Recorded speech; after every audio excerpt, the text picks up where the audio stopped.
En este preciso momento, alguien, en algún rincón del mundo, está tomando una decisión que cree que es suya, pero no lo es. Un pensamiento, plantado como una semilla invisible, germina en su mente y crece en silencio. No hubo cadenas, hubo gritos, no hubo golpes, solo palabras, gestos, momentos calculados. Eso es manipulación. Reyes, políticos, comerciantes, incluso las personas más cercanas a ti, todos lo han usado. No es magia, no es hipnosis de circo, es psicología pura, precisa, letal. Pero antes de aprender a defenderte, debes aceptar una verdad incómoda. Nadie, absolutamente nadie, está libre de ser manipulado. ¿Y tú estás seguro de que tus pensamientos son realmente tuyos? Hoy, en Psique Interior, descentraremos el arte invisible que ha gobernado imperios, destruido reinos, y que, quizás, en este mismo momento, ya esté moldeando tu vida.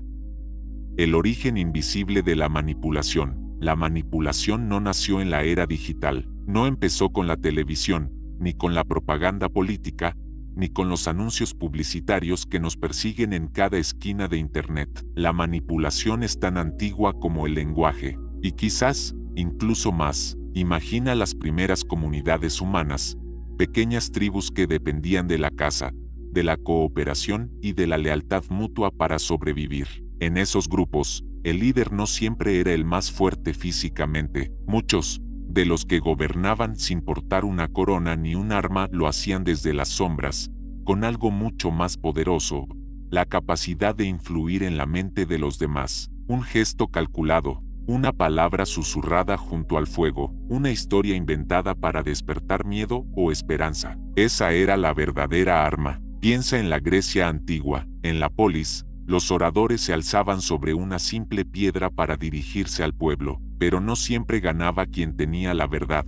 Ganaba quien dominaba la retórica, quien entendía cómo hacer vibrar el corazón de la multitud con metáforas, silencios estratégicos y promesas bien elegidas. Al final, el pueblo no recordaba los argumentos, recordaba cómo los habían hecho sentir. En la Roma imperial, la manipulación se convirtió en ciencia. Los emperadores entendieron que el poder no se mantiene solo con ejércitos, sino con control sobre la atención del pueblo. Y así nació el pan y circo, alimento para el cuerpo y distracción para la mente. Mientras las masas aplaudían las carreras de cuadrigas o se estremecían en las arenas del Coliseo, nadie se preguntaba qué decisiones políticas se tomaban en la penumbra del Senado. Pero lo más inquietante es que la manipulación más peligrosa no es la que notas, es la que te envuelve como el aire, invisible, silenciosa, pero siempre presente. Te acompaña cuando decides qué comprar,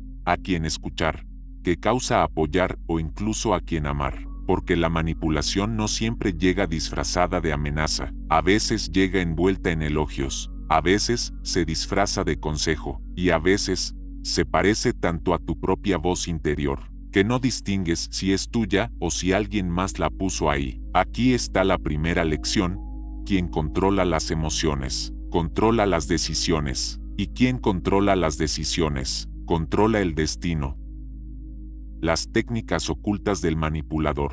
La manipulación no siempre se siente como una agresión. A veces se siente como un abrazo, como un guiño de complicidad, como un gesto que te hace pensar: él me entiende, él está de mi lado. Y justo ahí es cuando más indefenso estás. Los grandes manipuladores dominan un arsenal de técnicas psicológicas que, aunque invisibles, son capaces de guiar tus pensamientos como si fueran cuerdas invisibles. No necesitas verlas para que te muevan. 1. La siembra de ideas. No te dicen qué hacer directamente, plantan una semilla en tu mente y dejan que seas tú quien la riegue. Así, cuando actúas, crees que la decisión fue tuya. Julio César lo hacía a la perfección.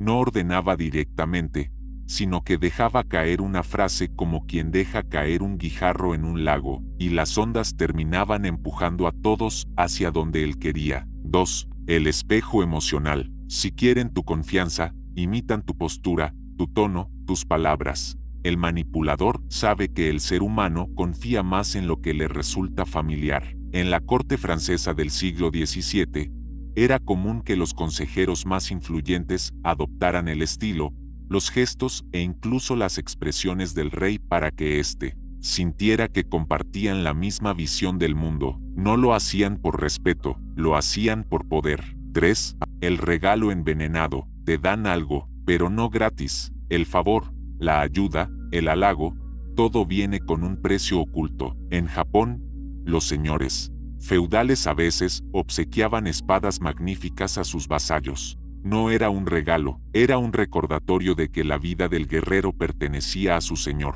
y que llegado el momento, tendría que devolverlo con sangre. 4. El control del marco. Quien define cómo se cuenta una historia, define su significado. Napoleón entendía esto como pocos. Nunca permitía que las noticias de sus derrotas llegaran sin pasar antes por su propia pluma. Incluso en la retirada, redactaba partes militares que sonaban como victorias. No necesitaba ganar siempre, solo necesitaba que la gente creyera que lo hacía. Y aquí está la verdad incómoda, la manipulación no sobrevive en la luz. Florece en la sombra, en lo implícito, en lo que no se dice. Por eso, si quieres ser inmune a ella, no basta con ver lo que está frente a tus ojos. Debes aprender a ver quién puso ahí lo que ves. ¿Y por qué? Porque, al final, la técnica más poderosa del manipulador es convencerte de que no existe. La ilusión de la libertad. El manipulador perfecto no te da órdenes, no levanta la voz, no amenaza, no te fuerza. Lo que hace es mucho más sutil. Te da opciones. 2, 3, a veces más, y tú eliges. Crees que eres libre, crees que tu decisión es autónoma, que tu voluntad se impone, pero lo que no sabes es que todas las opciones llevan a donde él quiere que llegues. Este principio lo entendía Maquiavelo en El Príncipe. Escribió: los hombres deben ser conducidos de tal manera que crean siempre que actúan por su propia voluntad. Un consejo que siglos después seguirían políticos, reyes y hasta grandes corporaciones. Pensemos en un ejemplo histórico. En la Roma imperial, el emperador ofrecía al pueblo espectáculos en el Coliseo. El pueblo elegía a qué gladiador apoyar, gritaba, vibraba, se sentía con poder. Pero detrás de esa ilusión, el emperador controlaba la narrativa. Él decidía qué combates se mostraban, qué historias se contaban, qué héroes eran elevados y cuáles eran olvidados. El pueblo creía elegir, pero en realidad solo se movía dentro del tablero diseñado para distraerlo del hambre, la pobreza y los impuestos. Y esa ilusión sigue viva hoy, en la política, en la publicidad, en las relaciones personales. ¿Cuántas veces crees que elegiste algo por ti mismo, sin darte cuenta de que alguien plantó en tu mente la idea mucho antes? El manipulador no busca que te rebeles contra él, busca que lo sigas creyendo que fue idea tuya. Aquí está la verdad que pocos quieren aceptar. La libertad mal entendida puede ser otra forma de prisión. Y quien domina esta técnica, nunca necesita gritar, nunca necesita mostrar poder. Su fuerza está en la sutileza, en dejar que tú mismo cierres las cadenas sobre tus muñecas. Musashi y el arte de la manipulación. Miyamoto Musashi, el nombre que todavía hoy provoca un estremecimiento en quienes lo escuchan. Un guerrero sin maestro, un ronin errante, un hombre que caminó solo entre la niebla de Japón y jamás fue derrotado en duelo. Pero lo que hizo a Musashi inmortal no fue solo su espada, sino su mente, su capacidad de entender que la verdadera guerra no comienza con el choque del acero, sino con el miedo en el corazón del enemigo. Musashi era un estratega del alma humana. Antes de un duelo, nunca aparecía puntual. Dejaba que su adversario lo esperara bajo el sol abrasador o bajo la lluvia que calaba los huesos. Unos minutos se convertían en horas. El cansancio pesaba sobre los músculos, pero sobre todo sobre la mente. La espera es enemiga de la calma, y el guerrero que pierde la calma, ya perdió antes de luchar. Cuando Musashi finalmente aparecía, lo hacía sin prisa. Su andar era sereno, como si él mismo fuera dueño del tiempo. Su mirada no era de furia, ni de odio, era la de alguien que ya sabía el resultado. Esa calma helaba más que cualquier espada. Se dice que en el duelo contra Sasaki Kojiro, el más temido espadachín de la isla de Ganryu, Musashi llegó tarde a propósito. Kojiro, frustrado y furioso, lo esperaba con su famosa espada larga, lista para terminar la pelea en un instante, pero Musashi llegó en una simple barca, tallando un remo de madera durante el trayecto. Ese remo fue su espada, un pedazo de madera contra la hoja más letal de Japón. Los espectadores contenían el aliento. Kojiro gritó, lanzando un tajo mortal. Musashi esquivó y con un solo golpe de su improvisada arma, partió el cráneo de su enemigo. La batalla terminó en segundos, pero la guerra ya había terminado antes de empezar. Kojiro perdió el combate. Desde el momento en que dejó que la ira lo dominara, Musashi enseñaba que el verdadero combate es interno. Si controlas tu mente, controlas la espada. Si controlas la espada, controlas la batalla. Y si controlas la batalla, ya no necesitas pelear. Su libro, El libro de los 5 anillos, no es solo un manual de esgrima, es un mapa de la vida. Habla del vacío, de la estrategia, de la importancia, de adaptarse como el agua, y de ver más allá de lo evidente. Hoy, sus lecciones no se aplican con katanas, pero sí en los negocios, en los deportes, en la vida diaria, porque todos enfrentamos duelos invisibles, el examen que parece imposible, el emprendimiento que nadie cree que funcionará, la batalla contra la duda, contra el miedo, contra la pereza. Musashi nos recuerda que el enemigo más poderoso nunca está afuera, siempre está adentro, y que vencerlo no requiere fuerza, sino paciencia, estrategia y una mente que no tiemble.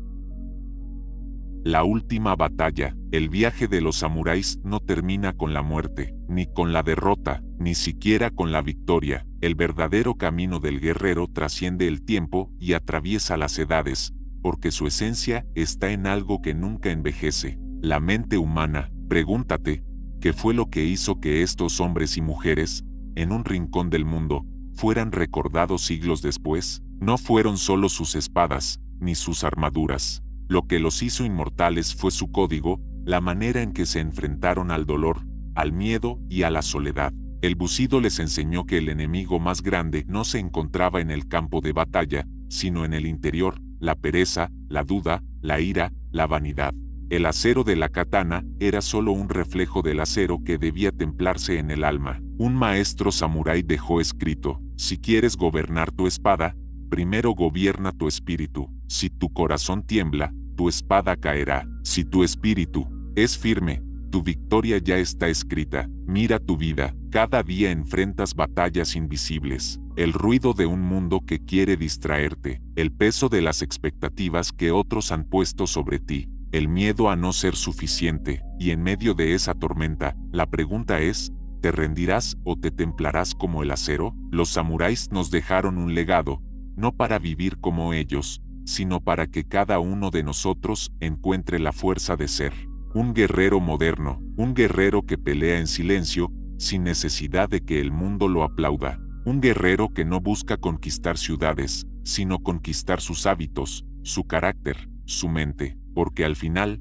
la batalla más grande no es contra los demás, es contra tus propias sombras, y cuando logres esa victoria, cuando aprendas a dominar tu mente y tu espíritu, descubrirás la verdad que los samuráis ya sabían, que la libertad más grande no se consigue con espadas, sino con disciplina, que el honor no es un adorno del pasado, sino un escudo contra la corrupción del presente, y que el silencio es el arma de los sabios. Hoy, tú también puedes ser un samurái, no importa si eres estudiante, creador, atleta o soñador, mientras vivas con disciplina, mientras luches por tu honor, mientras no traiciones tus principios, entonces caminas el mismo sendero que ellos recorrieron hace siglos. Recuerda esto, la guerra más difícil es contigo mismo, y la victoria más grande es conquistar tu mente.